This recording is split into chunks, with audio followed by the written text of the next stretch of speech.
ఒక పండితుడు ఒక ఊళ్ళో అందరికీ సాటింపెత్తాడు, నేను ఎంతటి చదువురాని మొద్దులకైనా చదువు నేర్పిస్తా అని. ఇక ఈ ముచ్చట ఆ ఊళ్ళున్న రాజుకు తెలిసింది.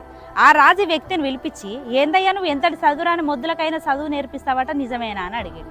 అప్పుడు ఈ వ్యక్తి ఏమన్నాడంటే, నిజమే రాజా, నాకు వరహాలు ఇస్తుండాలనే కానీ నేను గాడిద చేత కూడా వేదం నేర్పిస్తా అన్నాడట. అప్పుడు ఆ రాజు ఏమన్నాడంటే, మా కొట్టంలో ఒక గాడిద ఉన్నది, దానికి వేదం నేర్పియాలి, ఎంత తీసుకుంటావు అని అడిగాడు. అప్పుడు ఈ వ్యక్తి ఏమన్నాడంటే, నాకు ఒక 10 సంవత్సరాల కాలం ఇయ్యిర్రి, 10,000 వరహాలు ఇయ్యిర్రి, నేను వేదం నేర్పిస్తా అన్నాడు. అప్పుడు ఆ రాజు ఏమన్నాడంటే, సరే నీకు 10,000 వరహాలు ఇస్తా, కానీ నువ్వు ఈ 10 సంవత్సరాలలో కనుక వేదం నేర్పియకపోతే నీ తల తీసేస్తా అన్నాడు. ఈ వ్యక్తి సరే అన్నాడు.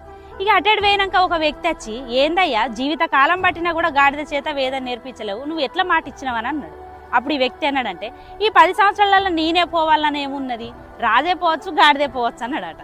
అందుకోసమే మనం ఒక్కొక్కసారి తెలివిగల వాళ్ళం అని అనుకుంటాం, కానీ మనకంటే తెలివిగా వ్యవహరించే వాళ్ళు చాలా మంది ఉంటారు. కొంచెం చూసి మెదులు.